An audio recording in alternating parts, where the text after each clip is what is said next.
same, okay? But nothing works anywhere close to actually having their policy, okay? Because this has happened many, many times to me.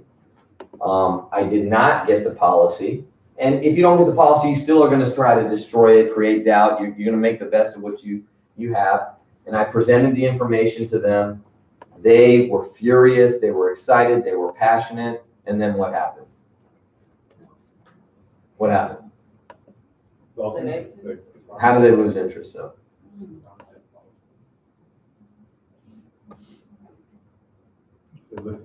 They talk to somebody else. They talk to their agent. Oh, it doesn't work like that. All right, this is what you wanted, this and that. And then they're embarrassed and shocked. And so they say, oh, hey, my policy actually doesn't work like that. But thank you. Great information. Right? That's why I wanted your policy, right? But if you get the policy, it's there in the policy, okay? And if you get the policy, okay, what else, right? Another thing to do is actually get the policy, take the policy, right? Not steal the policy, but take it.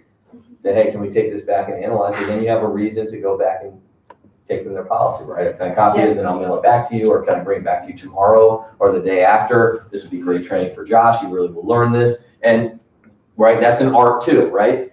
And at the very least, you take pictures of the policy, right? So you have it and you create an arsenal in your files, you know, that you have a policy. You should always have 5 or 6 policies that you know really well from major companies, John Hancock, New York Life, Metropolitan Life, State Farm, where you can say, hey, I have this policy. If you can have 30 to 50 policies, I'm an expert. I read these policies. Look, here's a file. I back at the name. This is exactly your policy. You have this, and I also have this. They're like, man, really?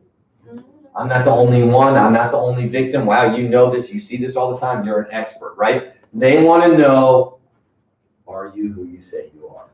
So you have to be an expert.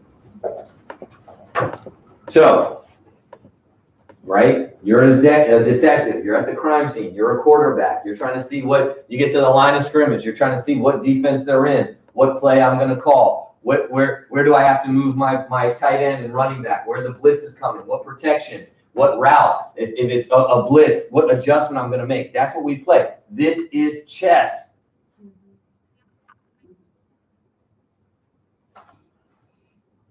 Okay, you have to be good at this. So, take a minute. Write down what you look for when you see a policy. Okay, categories. I'll give you one, right? One example. Face amount, right? Look at the face amount. Shondel's going to type up a worksheet for me. Okay.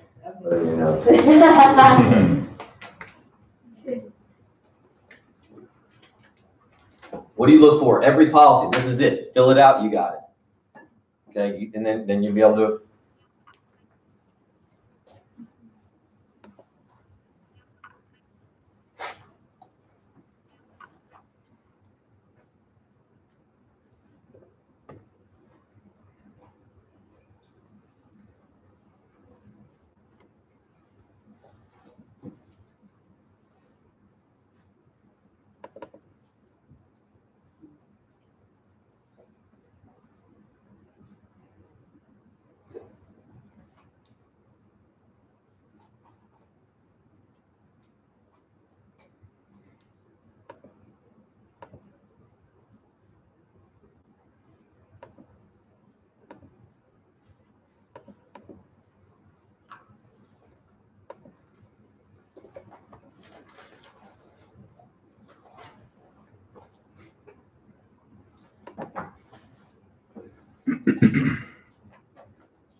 All right.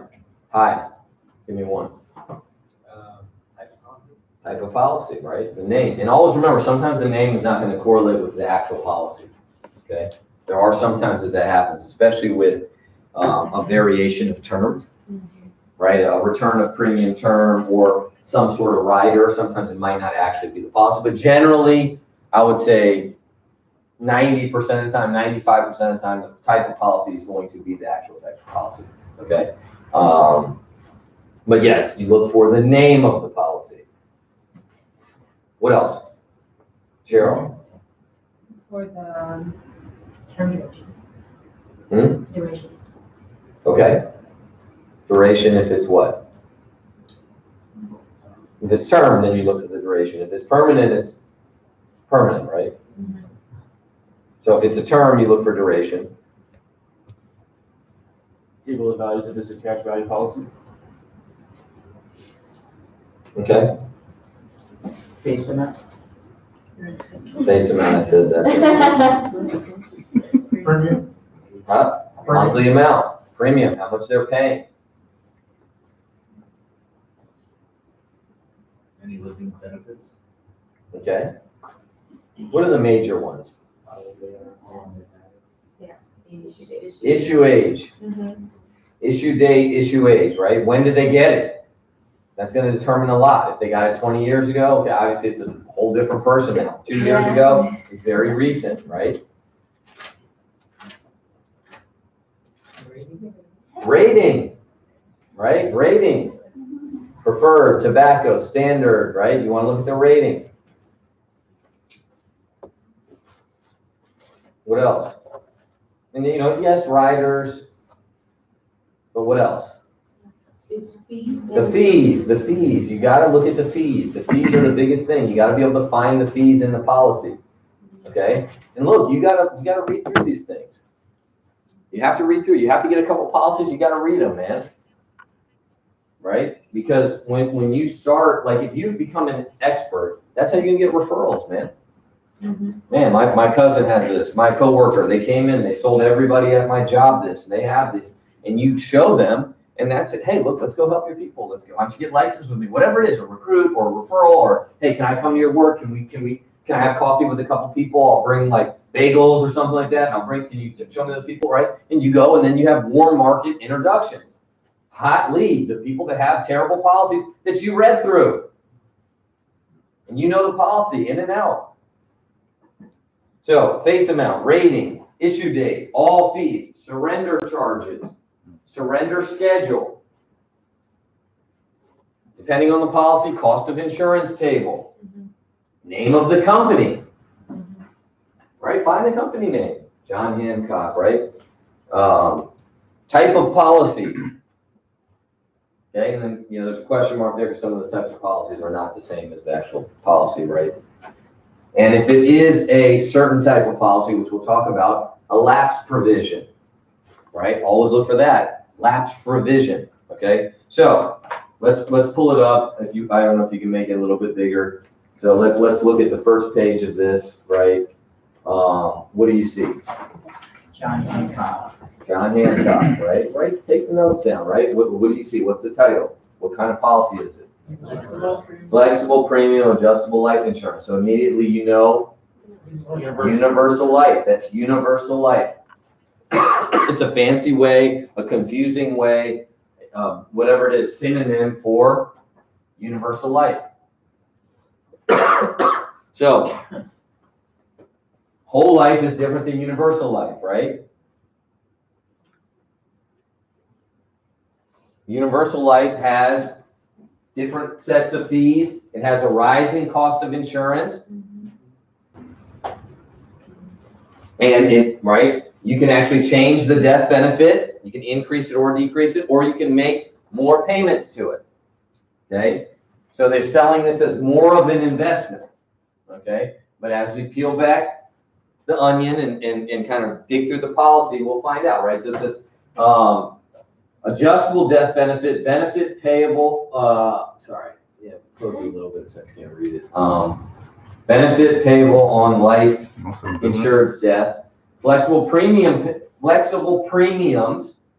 payable to age 121. To age 121 during the life insurance time, so you can move it up, move it down, right? Non-participating, benefit values, period coverage, premium, whatever. Okay. That stuff. Go to the name, and then you have the name. Okay. So, age of policy date. What does it say? 44. Risk classification. Standard non-smoker. Right? Risk classification. Standard. Sex, male. Okay, policy number, issue date, January 4th, policy date, December. Oh, option one. Huh? Option one. What does that mean? Where is option 2? Where is option 2 or B? What is that? Yeah, but where is it? What policies is it? Right? So option 1 is just a death benefit. Life insurance qualification, cash value accumulation test, right? Okay, whatever that is. Face amount, 200,000. All right, pull up the presentation.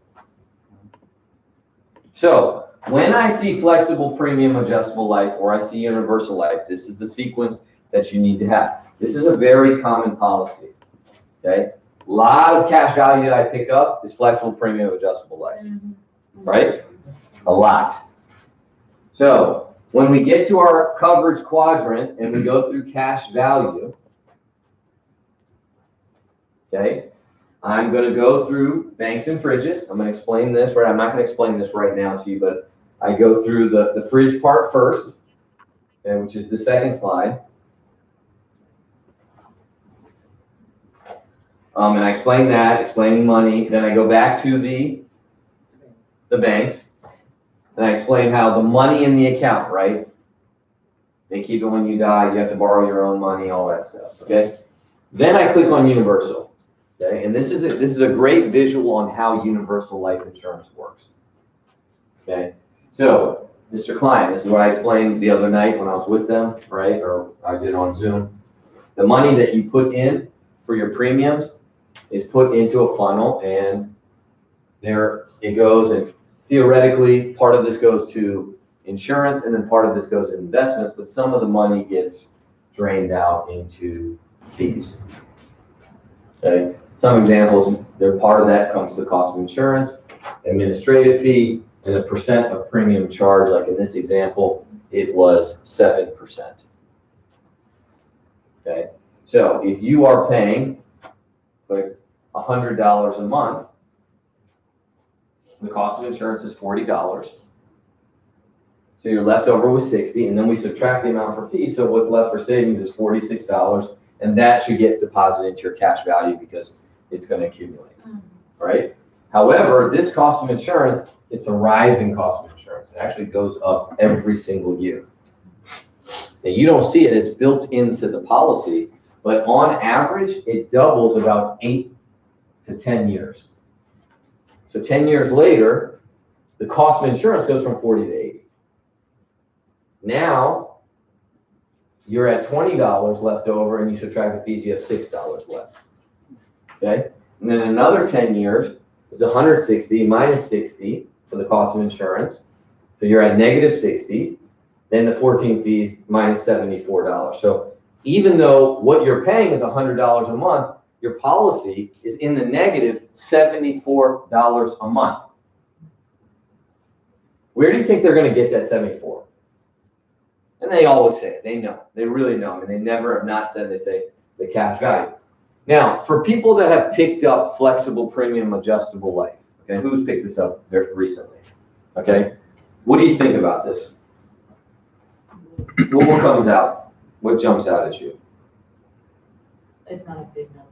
What? The negative. Okay. I think that's kind of what I was going to say. This is, she said, this isn't like a super egregious policy. Okay? That plays in our favor because the policies that they have are way worse than this. Right. So it's like, this is like a little preview. Like I gave you a little teaser trailer. Now I'm going to show you the real movie. And it's scary. Because the teaser trailer comes on for kids. Now the whole movie, the lights are off and we're in the theater and I'm about to shock you. I mean this. Yeah. Because this is not that bad. Oh, 30, you know, I mean, I'm not even worried about it. So I only show this, and I show this first because it softens the blow. Because when I show the policy, they're going to be like, damn, mine's way worse than this. Because what if you show a policy that's not that's really bad and theirs isn't as bad as this, then they're like, oh, you know? And it's like, oh, yeah, no, we didn't get screwed that bad, it's fine. Somebody, look, the one you showed me, that was awful, right?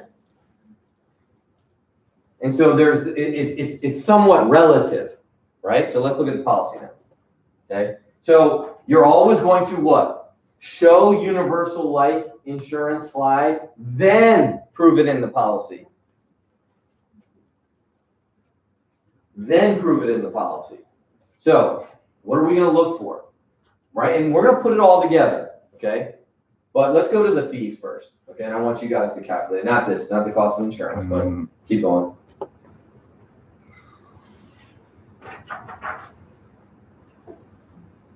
Okay. There we go. So, okay, and I'll pull out your calculator. Always use a calculator.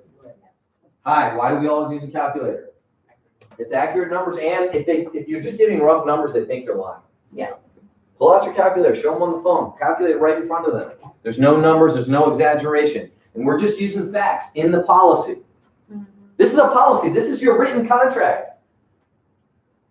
So, the following, right, just so I can read it, I'll pull it up on my thing, because it's just a little blurry for me. Okay, so I'll read out the fees of the policy.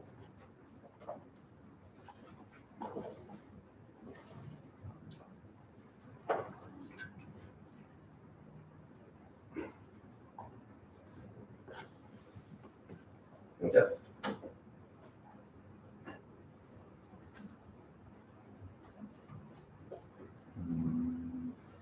All right. And I read them out. And I don't use like this very condescending voice, but I definitely use a different voice, right? Because I think it's funny, like when you read it, right?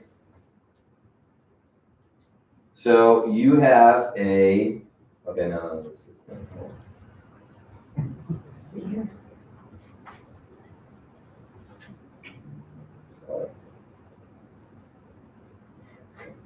Okay.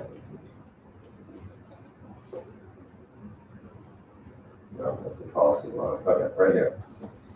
You have a premium charge. You have a premium charge.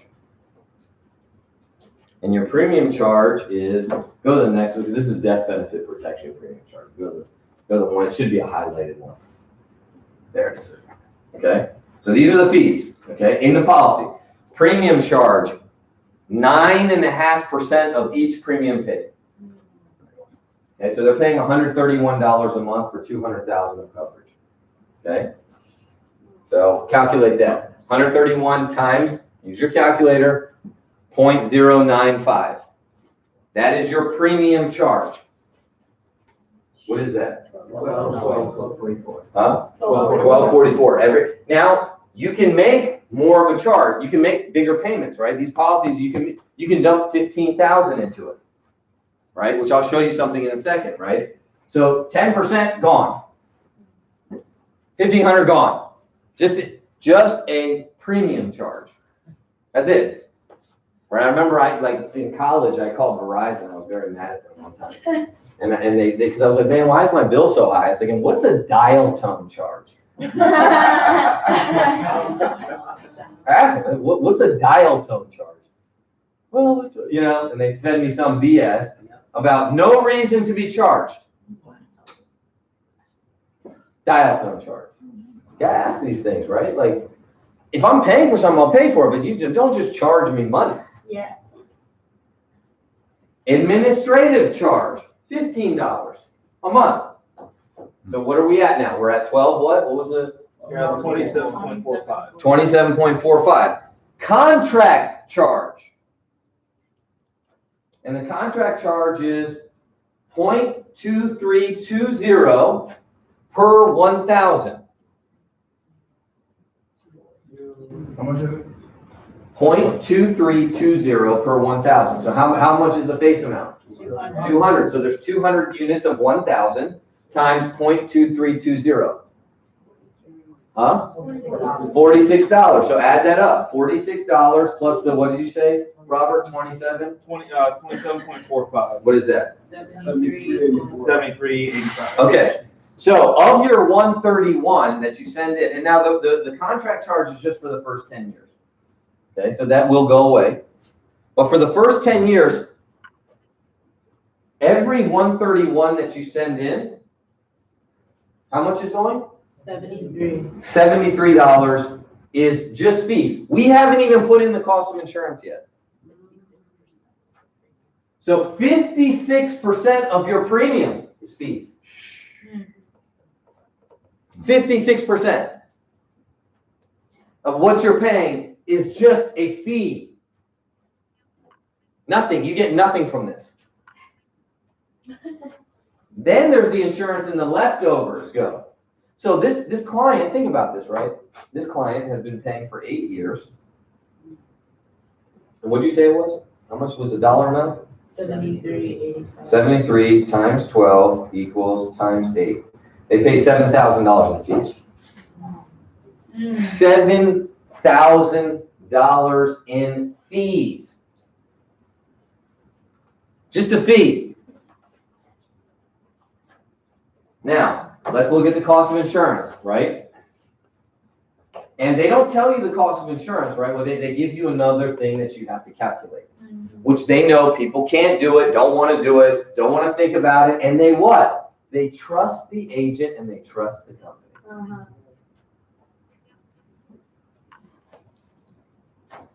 So it says maximum, and they may not have the maximum, okay? But they're not going to have the minimum, okay? But this just gives us a table of what they can do. So maximum monthly cost of insurance rate per 1,000. Okay? Rate per 1,000. How many thousands do we have? 200. Okay? So right now they're 52. What is that? 0.12246. Robert times 200. Hold on. 200, so what was that? 0.12246. 46. That's 24.492. Okay. So of the 134, 73 is fees, 24, so almost $100 is gone. You should have $31 a month. Okay? Going in. That's what you go into your cash value. 31 times 12 equals times 8. It's 3,000. Okay, $3,000 that you put in. Okay. Now, like we said, it doubles what? Every 8 to 10 years. So let's go 8 years from now at 60. What is it? 0.2853. 0.2 times 200. 57. 57. So it went from 23 to 57. 57. Let's go 8 years after that, right? So from 60 to 68 is 1.70. 1.7.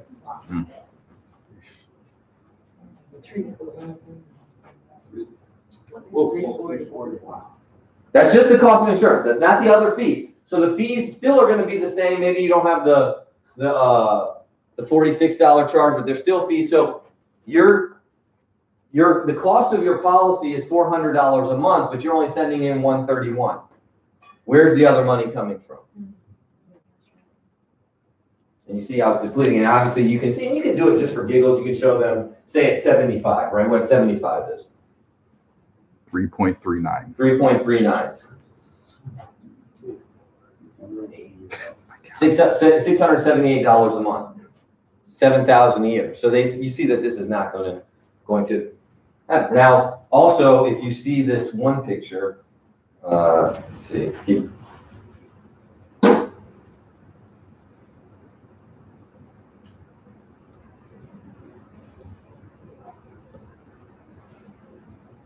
Keep going. Wait, go back. No, keep going. Oh yeah, well, this is the surrender charge. We can see the surrender charge. So surrender charge period, right? First year 100%, second year 90%, third year 80%, fourth year 70%, fifth year 60%, sixth year 50%, 7th year 40%, 8th year 30%, 9th year 20%, 10 years, 10%, still a 10% surrender charge, any of the money you take out. 11 plus, then you have no surrender charge. So just to take your money, any of your money, this is what happens, right? But here's the funny thing, is I was looking through this, and I didn't notice this till later. Keep going, keep going. Look at that, let me go back. What does that say, Peter?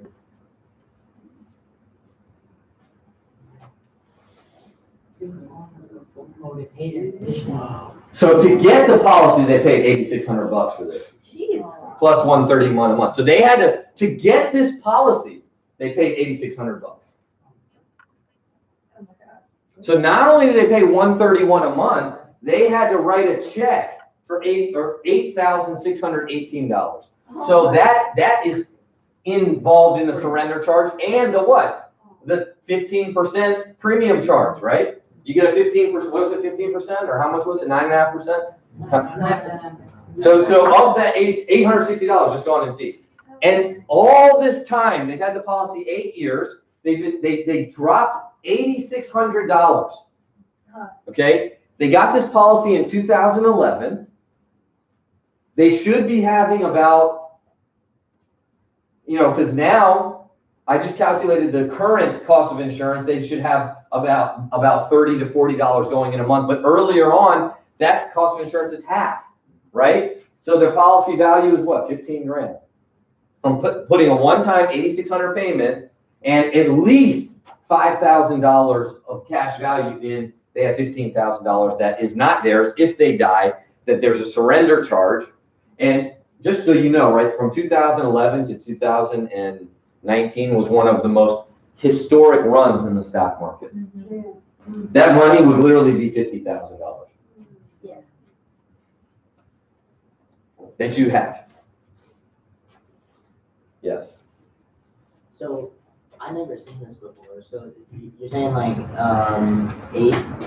almost 9,000 to buy this policy? Yeah, well, based on the what? The mortality, the projections, they say, oh, I'm going to give you something, but this policy, you can what? Put more into it. So you'll have a monthly premium, but right, I've seen people do a single payment of $50,000 or $100,000, right? And what is, so the agent will say, like, how do you get someone to do that? I'm trying to figure that, like, It's to open up your account. Their retirement account. It's to open up your account. Yeah. Their retirement account and put it into the. it's like usually Or replace a different whole life policy, Yeah. you take that. say, hey, you can do this is having a retirement fund. Like, that's what they'll say. Yeah, all of it.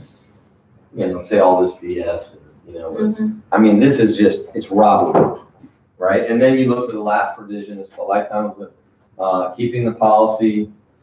Hold on. They're usually paying what they need to be paying. What did they say to you when you asked them why they got it in the first place? They had no idea.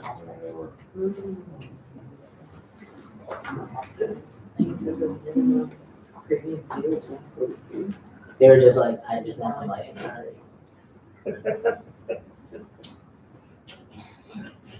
Shaq, do you tell them about how much it could have been? Or is that too much? Depends. Yeah, I mean, you can say, it depends. I mean, I wasn't there, and this is,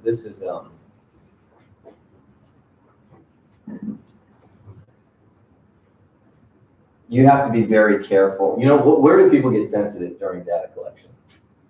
Asking about the income. Okay, the income. What else? How much they got. Debt. That's very true. How much they spend. This is a subtle one that a lot of people don't get. I actually get it a lot. I get it a lot. I don't know if you guys get it, but I get it a lot. A hidden one that you're going to get pushback.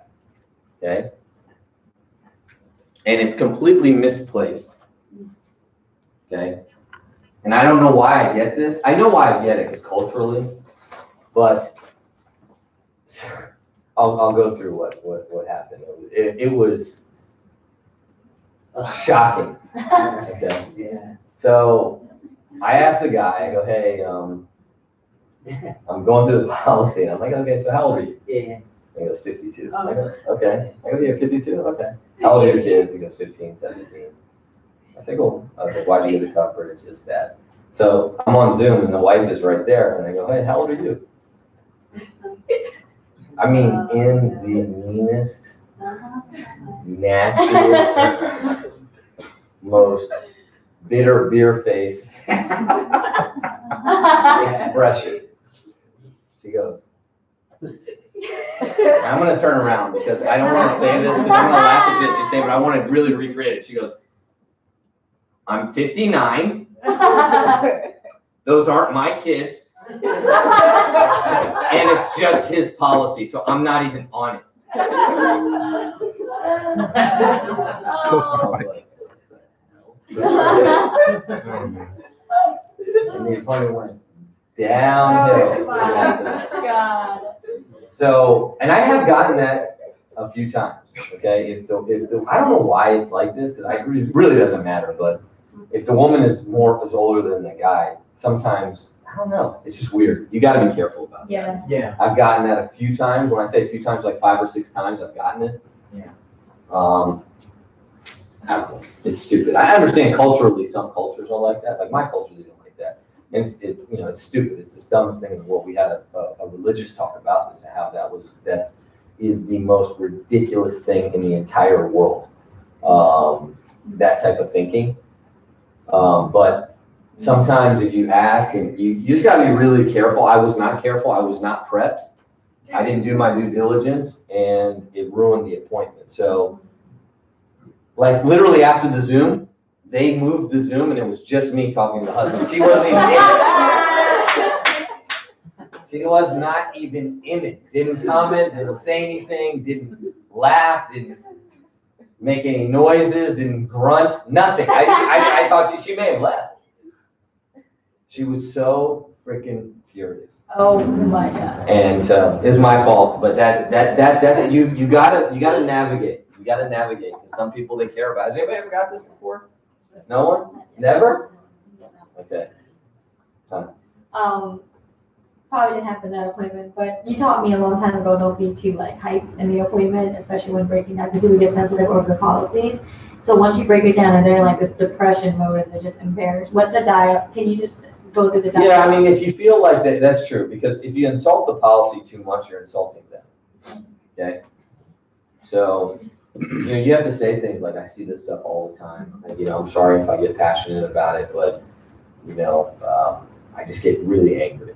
And, we'll be able to, we're going to do our best to move you out of the policy and do those things. So, you do have to, you're right. If you go too crazy, they feel really bad. And yeah, think about it. If you say it and you do it right, I mean, who has $15,000 to waste? It was $8,600. You know what $8,600 can do for somebody? You know how much money that is? Mm-hmm. Like I'm just telling you, for 10 years, that's a kid's college. It's literally a kid going to college. They use a 15-year-old, a 17-year-old. If he would have put that in a normal mutual fund in the college savings fund, that's a kid's college. Like one thing for you, right? Like I'm telling you for you, right? You cannot dismiss money. Okay? I'm not saying you have to be the stingiest, most frugal person in the world. Okay, but it says a lot about your common sense if you're very dismissive. Oh, I don't care. Really? You don't care? What does that say about your knowledge base that you don't care about $75 extra being charged to you? That is not prudent financially. Okay? And maybe this is how, I'll get to you in a second. Maybe this is how I was raised, right? But like, my dad, he just was, he raised me like that, right? Like when we go out, we'd go to McDonald's, right? We would share a soda. 3 of us would share a soda. That was my dad, right? Why? Not because he was being cheap. Because when we all get sodas, we take 1 sip and throw it out. That's not smart. That is wasteful, right? So we just don't waste. It's just not good to waste, okay? And nobody likes wasting money. If you do like wasting money, that's a real inherent problem. We have to change. I mean that. Because people who waste, it comes back. It comes back to get you. All right. So, they're thinking about, man, we could have had a honeymoon. We could have put our kids in college. That was a down payment. We really needed that money. Why would that guy do that?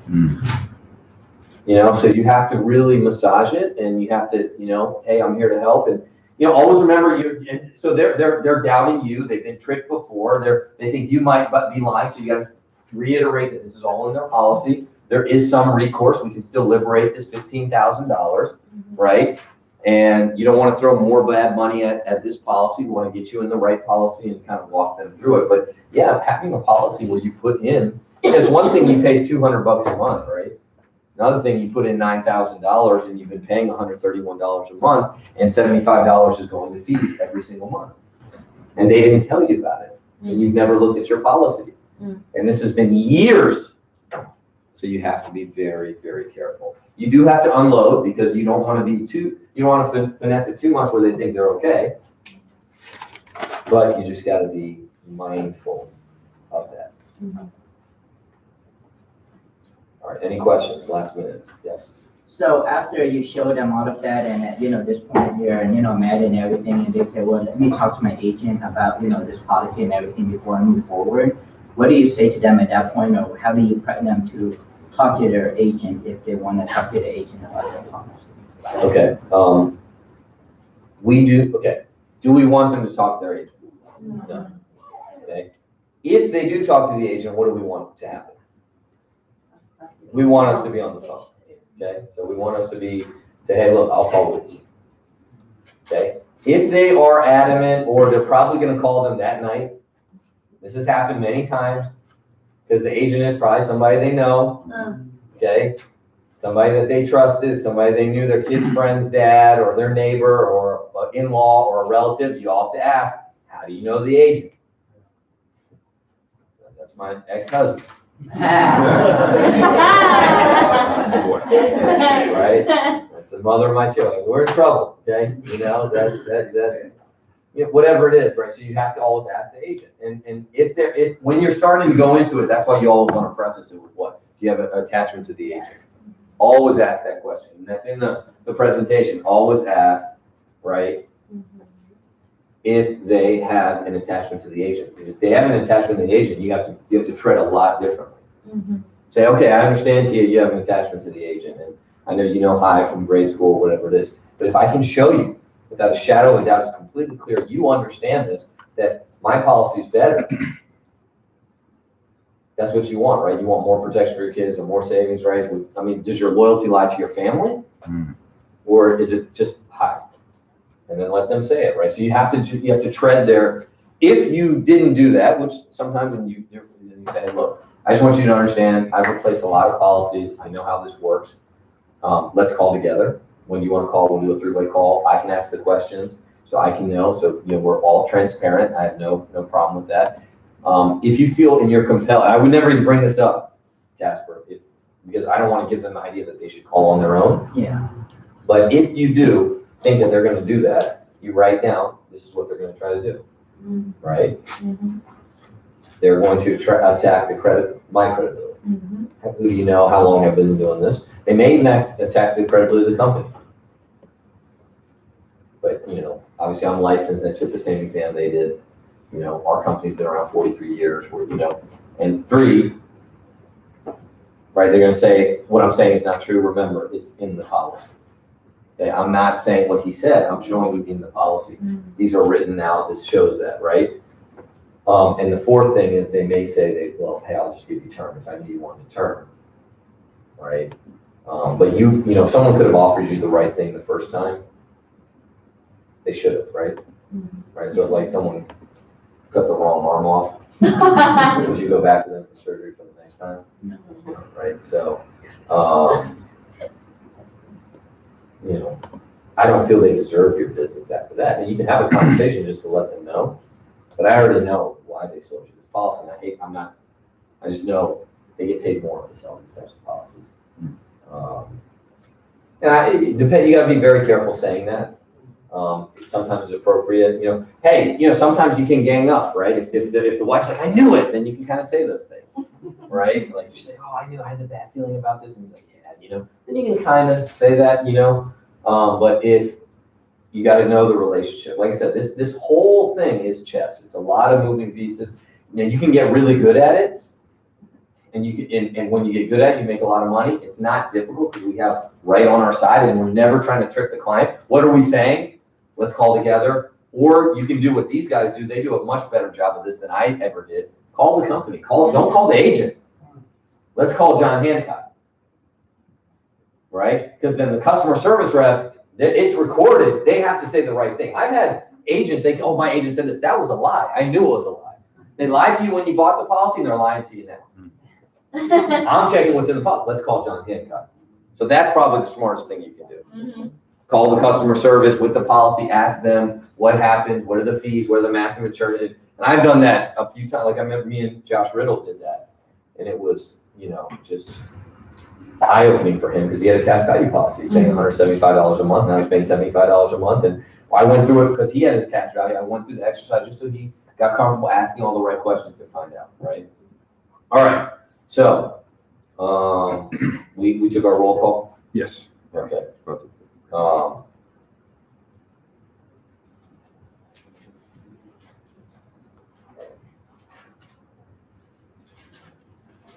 right, I appreciate you guys coming. We'll check right now and see who was not here, and we'll remove them. Is that policy on the draw? We'll get it. So Yes. we have a blackout deal. Yeah, I'll take care of it. Now, tomorrow, compliance, 9:30, we will have a hot meeting, okay? I don't think we're gonna have anything unlicensed people, because I just don't think we'll have so they'll be in the hot meeting. The compliance meeting. We'll first do life, we'll break set appointments, then we'll do investments. But we will have a hot, okay? So bring guests. And another thing that we need to do a better job of on Saturday morning, dress code, okay? I dress up a little bit more, we have more guests, there's other people in the office that are professional, and they're coming in, so I just want to have the right appearance, okay? Get all your people there, because we will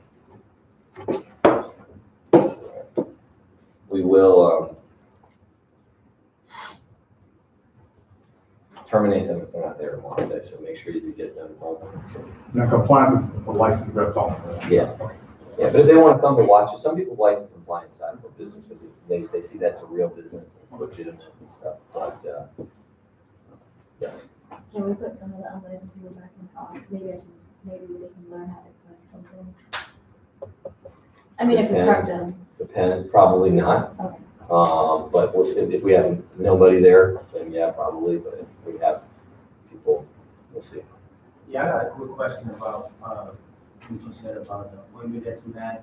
So when you have like one person that's more into the presentation as far as going forward, and then the other maybe spouse, like, because we just had an appointment yesterday, we sat down with a couple, and the wife, she wasn't into the presentation, she kind of said she wasn't really engaged, so she kind of walked off, but the husband was, enthused, ready to move forward, this is something he needed. So when you have those type of situations, do you continue the presentation, because it's still is a collective decision to be made? Yeah, I mean, it's definitely not ideal at all. I would definitely bring them back for the close.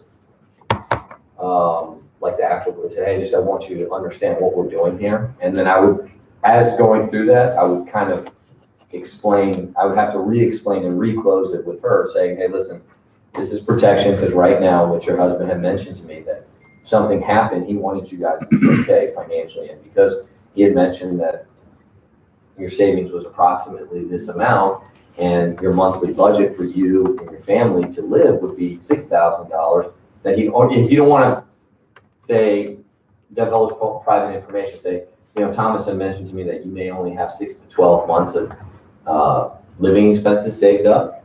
And so what he wanted to get some protection in place where if something happened, we could replace his income. And that way, you guys could continue to live in this house, this and that. Just wanted to make sure that you understand. And if I want to answer your questions directly, because I just gave this information to him. If you ask him, he probably won't be able to answer it. Or he may say something that's not accurate. So, just want to make sure you're okay with this. He has to apply for coverage first to see if he gets, but this is great because right now your family doesn't have any protection, so we'll be able to put something in place. I would say something like that. That's the last ditch effort to save it. But in my experience, Donald, if I close Mike and then he goes and talks to Shondell, well, you've seen that, right? You've seen the sit, Yeah, we all know that. Sorry, Mike. Oh, no. But, right, that policy charges back. Right, so, you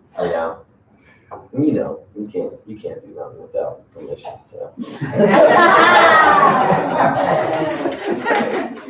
I'm the only true player out here. Take that off. All right, I'll see you guys tomorrow, help clean up, all right? All right, and, yeah, we got everybody, did you already? No, I have, Okay, that's fine. but I have everybody written down. Sure we see that.